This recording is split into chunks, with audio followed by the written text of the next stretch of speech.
দুপুরবেলায় খেতে বসে দেখি এ কি এলাহি কাণ্ড করেছে মা। দেখলাম যে শাক করেছে, ডাঁটা শাক। তারপর দেখলাম যে এখানে লাউ চিংড়ি করেছে। একের পর এক একটা রান্না সব নিজে হাতে একা করেছে। এই দেখো এখানে আবার বেগুন ভাজা করেছে। এদিকটা দেখি শসা স্যালাডের জন্য আছে।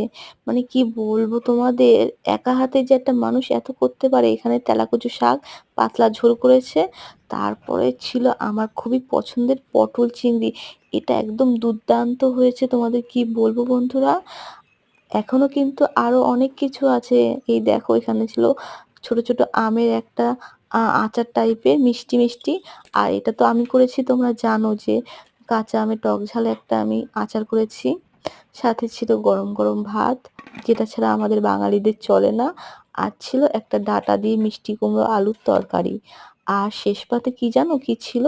বাবা বলে এই দেখ ছোট ছোট মিষ্টি খেজুর। আমি দেখি অবাক হয়ে যাই।